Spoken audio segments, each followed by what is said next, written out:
ನಮಸ್ಕಾರ ಸ್ನೇಹಿತರೆ, ಮಾರ್ಲಾಡ್ಸಿನ ಕನ್ನಡ ಯೂಟ್ಯೂಬ್ ಚಾನಲ್ಗೆ ತಮಗೆಲ್ಲರಿಗೂ ಪ್ರೀತಿಯ ಸ್ವಾಗತ.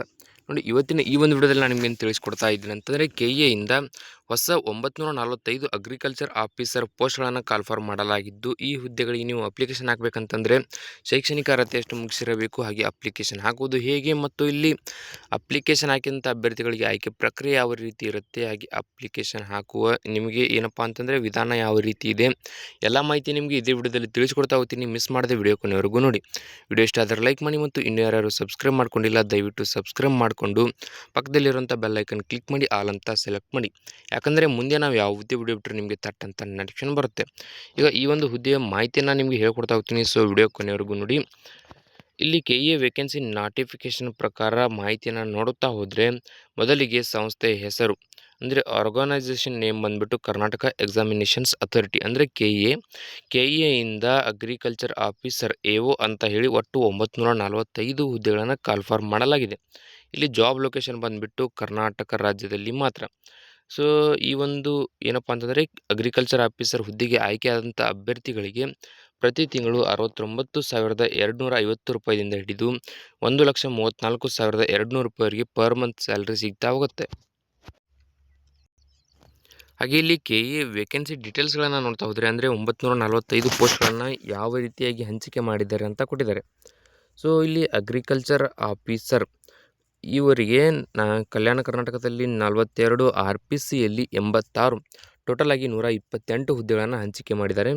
ಹಾಗೆ ಅಸಿಸ್ಟೆಂಟ್ ಅಗ್ರಿಕಲ್ಚರ್ ಆಫೀಸರ್ AAO ಅಂತ ಇವರಿಗೆ ಏನಪ್ಪ ಅಂತಂದರೆ ಕಲ್ಯಾಣ ಕರ್ನಾಟಕದಲ್ಲಿ 231 ಹಾಗೆ RPCಯಲ್ಲಿ 586, ಟೋಟಲ್ ಆಗಿ 817 ಏನಪ್ಪ ಅಂತಂದರೆ ಇಲ್ಲಿ ಹುದ್ದೆಗಳನ್ನು ಹಂಚಿಕೆ ಮಾಡಿದ್ದಾರೆ. ಗ್ರ್ಯಾಂಡ್ ಟೋಟಲ್ ಬಂದುಬಿಟ್ಟು ಕಲ್ಯಾಣ ಕರ್ನಾಟಕದಲ್ಲಿ 273 ಹಾಗೆ RPCಯಲ್ಲಿ 672 ಹುದ್ದೆಗಳು, ಟೋಟಲ್ ಆಗಿ 945 ಹುದ್ದೆಗಳನ್ನು ಮೀಸಲಿಡಲಾಗಿದೆ. ಸೊ ಇಲ್ಲಿ ಕೆಎ ರಿಕ್ರೂಟ್ಮೆಂಟ್ ಪ್ರಕಾರ ಎಲಿಜಿಬಿಲಿಟಿ ಡೀಟೇಲ್ಸ್ಗಳನ್ನು ನೋಡ್ತಾ ಹೋಗೋಣ. ನೋಡಿ, as per the KA notification ಅಂದರೆ ಈಗ ಅವರು ನೋಟಿಫಿಕೇಶನ್ ಏನು ಬಿಡುಗಡೆ ಮಾಡಿದ್ದಾರೆ ಅದರ ಪ್ರಕಾರ ನೋಡ್ತಾ ಹೋದರೆ ಇಲ್ಲಿ ಕ್ವಾಲಿಫಿಕೇಷನ್ ಬಂದುಬಿಟ್ಟು ಡಿಗ್ರಿ ಆಗಿರ್ಬೋದು, BSc ಅಗ್ರಿಕಲ್ಚರ್, BE ಅಥವಾ BTech ಈ ಯಾವುದರಲ್ಲಿ ನೀವು ಒಂದು ಏನಪ್ಪ ಅಂದರೆ ಶಿಕ್ಷಣವನ್ನು ಕಂಪ್ಲೀಟ್ ಮಾಡಿದರೂ ಕೂಡ ಅಪ್ಲಿಕೇಶನ್ ಹಾಕಲು ಅವಕಾಶ ಇರುತ್ತೆ. ಇಲ್ಲಿ ಏಜ್ ಲಿಮಿಟ್ ಕೊಟ್ಟಿದ್ದಾರೆ ಈಗ ನೋಡ್ತಾ ಹೋಗೋಣ.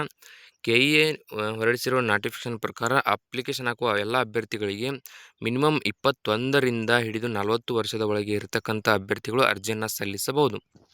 ಈಗ ಇಲ್ಲಿ ಏಜ್ ರಿಲ್ಯಾಕ್ಸೇಷನ್ ನೋಡ್ತಾ ಹೋಗೋಣ. ನೋಡಿ, category OBC 2A 2B 3A 3B ಅಭ್ಯರ್ಥಿಗಳಿಗೆ 3 ವರ್ಷಗಳ ಕಾಲ ಏಜ್ ರಿಲ್ಯಾಕ್ಸೇಷನ್ ಇರುತ್ತೆ. ಹಾಗೆ SC/ST ಕ್ಯಾಟಗರಿ 1 ಅಭ್ಯರ್ಥಿಗಳಿಗೆ 5 ವರ್ಷ ಇರುತ್ತೆ. ಎಕ್ಸ್ ಆರ್ಮಿ ಅಭ್ಯರ್ಥಿಗಳಿಗೆ 10 ವರ್ಷಗಳ ಕಾಲ ಏಜ್ ರಿಲ್ಯಾಕ್ಸೇಷನ್ ನೀಡಲಾಗಿದೆ. ಈಗ ಇಲ್ಲಿ ನೋಡ್ತಾ ಹೋಗೋಣ, ಅಪ್ಲಿಕೇಶನ್ ಫೀಸ್ ಕೊಟ್ಟಿದ್ದಾರೆ. General category 2A 2B 3A 3B ಅಭ್ಯರ್ಥಿಗಳಿಗೆ 750 ರೂಪಾಯಿ ಇರುತ್ತೆ. SC/ST ಕ್ಯಾಟಗರಿ 1 PWBD ಅಭ್ಯರ್ಥಿಗಳಿಗೆ 500 ರೂಪಾಯಿ ಇರುತ್ತೆ. ಹಾಗೆ ಸ್ಪೆಷಲ್ ಕ್ಯಾಂಡಿಡೇಟ್ಸ್ ಇವರಿಗೆ 250 ರೂಪಾಯಿ. ನೋಡಿ, ಎಲ್ಲ ಅಭ್ಯರ್ಥಿಗಳಿಗೂ ಕೂಡ ಏನಪ್ಪ ಅಂದರೆ ಸಪ್ರೇಟಾಗಿ ಅವರು ಅಪ್ಲಿಕೇಶನ್ ಫೀಸನ್ನು ಇಟ್ಟಿದ್ದಾರೆ. ಕರೆಕ್ಟಾಗಿ ನೋಡಿಕೊಂಡು ನಿಮ್ಮ ಕ್ಯಾಟಗರಿಗೆ ಎಷ್ಟು ಫೀಸ್ ಇದೆ ಅಷ್ಟು ನೋಡಿಕೊಂಡು ನೀವು ಇದನ್ನು ಏನು ಮಾಡಬೇಕಂತಂದರೆ ಆನ್ಲೈನ್ ಮೂಲಕ ಪೇ ಮಾಡಬೇಕಾಗತ್ತೆ. ಇಲ್ಲಿ ಯಾವುದೇ ರೀತಿ ಆಫ್ಲೈನ್ ಪ್ರೊಸೆಸಿಂಗನ್ನು ಇಟ್ಟಿಲ್ಲ. ಸೊ ಸೆಲೆಕ್ಷನ್ ಪ್ರೊಸೆಸಿಂಗ್ ಬಂದುಬಿಟ್ಟು ಅಂದರೆ ಅಪ್ಲಿಕೇಶನ್ ಹಾಕಿದಂಥ ಎಲ್ಲ ಅಭ್ಯರ್ಥಿಗಳಿಗೆ ಇಲ್ಲಿ ಮೊದಲಿಗೆ ಕಾಂಪಿಟೇಟಿವ್ ಎಕ್ಸಾಮನ್ನು ನಡೆಸ್ತಾರೆ. ಅಂದರೆ OMR ಟೈಪ್ ಇರುತ್ತೆ. ಇದರಲ್ಲಿ ಪಾಸಾದಂಥ ಅಭ್ಯರ್ಥಿಗಳಿಗೆ ಡಾಕ್ಯುಮೆಂಟ್ ವೆರಿಫಿಕೇಷನ್ ನಡೆಸಲಾಗುತ್ತೆ. ನೋಡಿ, ಡಾಕ್ಯುಮೆಂಟ್ ವೆರಿಫಿಕೇಷನಲ್ಲಿ ಯಾರ್ಯಾರು ಪಾಸ್ ಆಗ್ತಾರೆ ಅಂಥವರಿಗೆ ಇಂಟರ್ವ್ಯೂ ಅಂದರೆ ಸಂದರ್ಶನ ನಡೆಸಿ ಈ ಒಂದು ಅಗ್ರಿಕಲ್ಚರ್ ಆಫೀಸರ್ ಹುದ್ದೆಗೆ ಆಯ್ಕೆ ಮಾಡಿಕೊಳ್ಳಲಾಗುತ್ತೆ. ಈಗ ನೋಡಿ, ಇಲ್ಲಿ ಎಕ್ಸಾಮನ್ನು ನಡೆಸ್ತಾರೆ ಅಂತ ಹೇಳಿದ್ದೀನಿ. ಪೇಪರ್ 1 ಪೇಪರ್ 2 ಇರುತ್ತೆ. ನೋಡಿ, ಒಟ್ಟು 300 ಅಂಕಗಳಿಗೆ 2 ಗಂಟೆಗಳ ಕಾಲಾವಕಾಶನ ಕೊಟ್ಟು ನಿಮಗೆ 2 ಪೇಪರ್ಗಳನ್ನು ನಡೆಸ್ತಾರೆ. ಸೊ ಇಲ್ಲಿ ತಪ್ಪು ಉತ್ತರಗಳಿಗೆ ನೆಗೆಟಿವ್ ಅಂಕ ಕೂಡ ಇರುತ್ತೆ.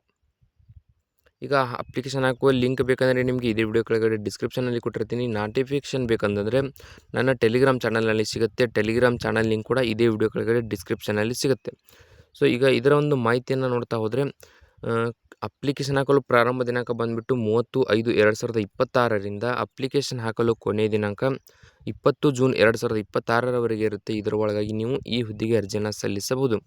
ಹಾಗೆ ಇಲ್ಲಿ ಅಪ್ಲಿಕೇಶನ್ ಫೀಸನ್ನು ಪೇ ಮಾಡಲು 2 ದಿನಗಳ ಕಾಲಾವಕಾಶನ ಹೆಚ್ಚಿಗೆ ಕೊಟ್ಟಿದ್ದಾರೆ. ಅಂದರೆ 22 ಜೂನ್ 2026ರವರೆಗೆ ಇರುತ್ತೆ. ಇದರ ಒಳಗಾಗಿ ನೀವು ಅಪ್ಲಿಕೇಶನ್ ಫೀಸನ್ನು ಪೇ ಮಾಡಬೇಕಾಗತ್ತೆ. ಸೊ ಈ ಒಂದು ವಿಡಿಯೋದಲ್ಲಿ ಇಷ್ಟೇ ಇರುತ್ತೆ. ವಿಡಿಯೋದಲ್ಲಿ ನಿಮಗೆ ಏನಾದರೂ ಡೌಟ್ ಇದ್ದರೆ ಕಮೆಂಟ್ ಮಾಡಿ ಮತ್ತು ಇನ್ನೂ ಯಾರು ಸಬ್ಸ್ಕ್ರೈಬ್ ಮಾಡ್ಕೊಂಡಿಲ್ಲ ದಯವಿಟ್ಟು ಸಬ್ಸ್ಕ್ರೈಬ್ ಮಾಡಿಕೊಂಡು ಪಕ್ಕದಲ್ಲಿರುವಂಥ ಬೆಲ್ಲೈಕನ್ ಕ್ಲಿಕ್ ಮಾಡಿ ಆಲ್ ಅಂತ ಸೆಲೆಕ್ಟ್ ಮಾಡಿ. ಯಾಕಂದರೆ ಮುಂದೆ ನಾವು ಯಾವುದೇ ವಿಡಿಯೋ ಬಿಟ್ಟರೆ ನಿಮಗೆ ತಟ್ಟಂತ ನೋಟಿಫಿಕೇಶನ್ ಬರುತ್ತೆ.